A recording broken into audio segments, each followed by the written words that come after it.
Very good morning friends. और आज हम बात करेंगे difference between exotoxin and endotoxin. Normally ये टॉपिक आपका इम्पॉर्टेंट इसलिए है क्योंकि आप जो भी एग्ज़ाम दे रहे हैं, आप आईसीएमआर दे रहे हैं, आप गेट देने जा रहे हैं, आप जीपैट दे रहे हैं, नाइपर दे रहे हैं, तो उसमें आपका क्वेश्चन आता है। एक क्वेश्चन आपका ऑलमोस्ट कंफर्म आता है, इवन सीएसआर में भी 2 मार्क्स वाले पार्ट में ये क्वेश्चन पूछ लिया जाता है। अब एक्सोटॉक्सिन और एंडोटॉक्सिन को जनरली हम एक बहुत शॉर्ट वीडियो में कवर अप करने वाले हैं, लेकिन आपके जो क्वेश्चंस होते हैं उनकी क्लैरिटी आपको यहीं से आ जाएगी, क्योंकि ज्यादा कॉन्सेप्चुअल क्वेश्चन नहीं आता है, डायरेक्ट क्वेश्चन आता है 2 मार्क्स वाला। अगर जी पैड हो तो आप डायरेक्ट 4 मार्क्स का बोल देंगे। इस टाइप से क्वेश्चन आते हैं, काफी बार आईसीएमआर ने पूछे। तो हम 2 या 3 स्लाइड में कवर करेंगे और सबसे इंपॉर्टेंट यही स्लाइड है। सबसे पहले एक्सोटॉक्सिन और एंडोटॉक्सिन। जनरली जब आप पढ़ते हैं तो एक्सोटॉक्सिन और एंडोटॉक्सिन को आप एक ही बता देते हैं कि मेटाबॉलिक प्रोडक्ट है, लेकिन एक्सोटॉक्सिन आपका मेटाबॉलिक प्रोडक्ट है, एंडोटॉक्सिन आपका स्ट्रक्चरल एलिमेंट है बैक्टीरिया का। तो ये एक इम्पॉर्टेंट पॉइंट है जो आप लोग गलत कराते हैं, और यहीं पे आपका पहला क्वेश्चन जो है वो आपका गलत हो जाता है। तो ये एक इम्पॉर्टेंट पॉइंट है। सेकंड क्या है, एक्सोटॉक्सिन जो है वो gram positive bacteria release out करते हैं, एंडोटॉक्सिन ग्राम नेगेटिव से आपका निकलता है। ये आपका मेजोरिटी वाले केसेस हैं, लेकिन जब आप एमसीक्यू देखेंगे तो आपको यही ऑप्शन मिलेंगे। तो सेकंड क्वेश्चन आपका डायरेक्टली इसी तरीके से बना। एक्सोटॉक्सिन जो है इनको आप बैक्टीरिया प्रूफ फिल्टर होते हैं, जैसे सीड्स फिल्टर है या डिफरेंट टाइप के फिल्टर आप देखते हैं इस टाइप के, जहां पर आपका एक ग्लास सीड्स लगी होती है।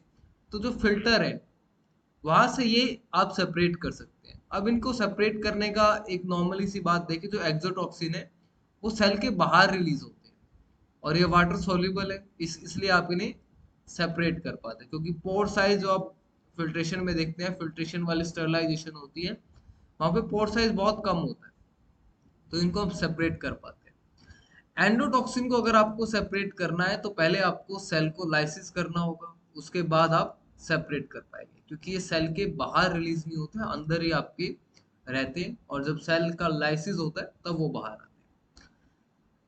एक्सोटॉक्सिन में आपके generally high molecular weight compounds हैं और आपके एंजाइम्स हैं, जबकि इसमें आपका फॉस्फोलिपिड है, पॉलीसेकेराइड्स है, प्रोटीन है। ये जनरली आपसे क्वेश्चन इस टाइप का नहीं पूछा जाता है, ये आप केमिकली ये क्या कंटेन करते हैं, क्योंकि प्रोटीन्स तो दोनों में है, इसमें थोड़ा सा फॉस्फोलिपिड और पॉलीसेकेराइड है, इस वजह से। एक्सोटॉक्सिन थर्मोलेबाइल है, the most confusing thing to the in the exam, अगर आप देखते हो टू स्टूडेंट, कि जो एक्सोटॉक्सिन है वो थर्मोलेबाइल है, मतलब जैसे ही टेम्परेचर 60 डिग्री के आसपास आएगा ये एक्टिविटी लॉस कर देगी। और यही जर्नल पॉइंट होता है स्टूडेंट का, जिसकी वजह से वो क्वेश्चन गलत कराता है। स्टूडेंट या फिर कोई नॉर्मल पर्सन सोचता है कि ये थर्मोलेवाइल है, तो ज़्यादातर चांसेस है कि हमारी बॉडी का इम्यून सिस्टम जो है इसके अगेंस्ट काम करेगा, हमें फीवर होगा, और जो है हमारी बॉडी इससे रिकवर आउट कर लेगी, लेकिन ऐसा नहीं हो पाता। These are the extremely toxic to body.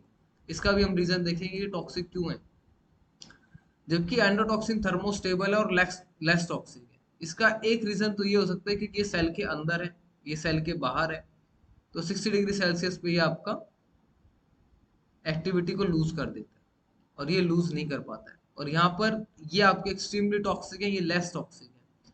इसका एक रीजन और भी है लेस टॉक्सिक होने की वजह से, क्योंकि टिश्यू स्पेसिफिक काम नहीं करते। अगर ये आपकी बॉडी में कुछ इन्फेक्शन कॉज कर रहे हैं, कुछ टॉक्सिसिटी कॉज कर रहे हैं, तो वो टिश्यू स्पेसिफिक नहीं होगा, जिसकी वजह से ये लेस आपका हार्मफुल है, लेस टॉक्सिक है। क्योंकि टिश्यू स्पेसिफिक होता है तब आपको ज्यादा प्रॉब्लम आती है।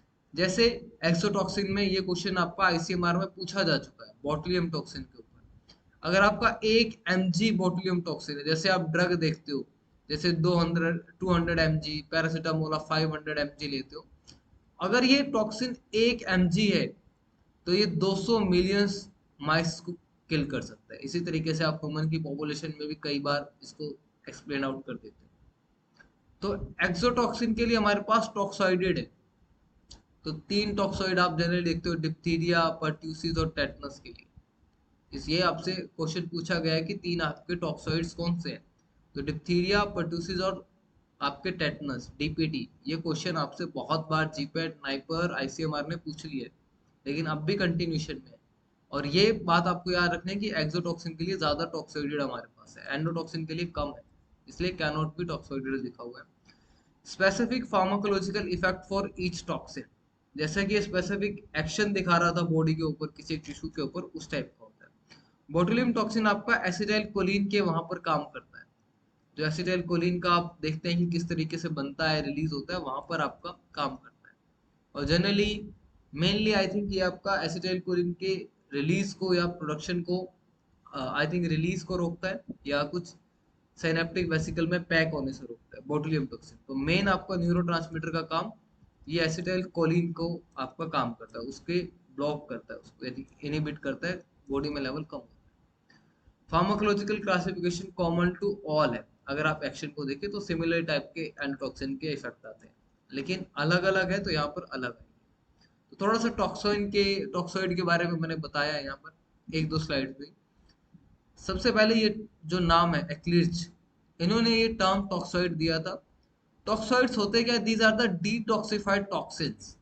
ध्यान से आपको इस टर्म को समझना है, डिटॉक्सिफाइड टॉक्सिन्स। जिस तरीके से आप वैक्सीन लगवाते हैं, जैसे कोविड की वैक्सीन आपने लगाई, आपकी बॉडी में एंटीबॉडीज बन गई, तो आप कोविड से प्रोटेक्ट हो गए। लेकिन उस एंटीबॉडी ने आपकी बॉडी में जाकर, या जो एंटीजन है उसने आपकी बॉडी में जाकर डिजीज कोज नहीं की, किया तो आप 2-3 दिन में रिकवर कर लिए उससे, क्योंकि उसकी आपने वेरुलेंस को लॉस्ट कर दिया था। वेरुलेंस मतलब होता है कि जो आपका माइक्रो ऑर्गेनिज्म है उसकी कैपेसिटी इन्वेड करने की, उसको आप वेरुलेंस बोलते हैं। तो ये डिटॉक्सिफाइड टॉक्सिन है जो आपका एंटीजेनिसिटी और इम्यूनोजेनिसिटी बनाए रखता है। एंटीजेनिसिटी की मतलब वो फॉरेन है हमारी बॉडी के लिए, इम्यूनोजेनिसिटी की हमारा इम्यून सिस्टम उसके अगेंस्ट रिस्पॉन्स दे देता है। और जो टॉक्सोइड है वो फॉर्म होते हैं वैरायटी ऑफ रिएजेंट्स की। अगर मान लेते हैं आपने डिप्थीरिया लिया है, डिप्थीरिया से आपका टॉक्सोइड बनाना है, डिप्थीरिया से, तो आप क्या करेंगे, उसको ट्रीट कर देंगे फॉर्मेलिन के साथ, आयोडीन के साथ, पेप्सिन के साथ, एस्कॉर्बिक एसिड के साथ। तो उसका क्या होगा, वेरुलेंस कम हो जाएगी, लेकिन उसमें एंटीजेनिसिटी और इम्यूनोजेनिसिटी रहेगी। तो आप उससे टॉक्सोइड बना सकते हैं और इन टॉक्सिन्स के अगेंस्ट आप प्रोटेक्शन आप ले सकते हैं, हम देते हैं। तो ये आर्टिफिशियल इम्यूनाइजेशन है by disease caused by pathogens. तो नॉर्मली मैंने आपको बताया डिप्थीरिया, पर्ट्यूसिस जिसे आप वुपिंग कफ बोलते हैं, और टेटनस। तो ये तीन आपके टॉक्सोइड्स मेनली यूज होते हैं, तो ये आर्टिफिशियल इम्यूनाइजेशन का पार्ट है।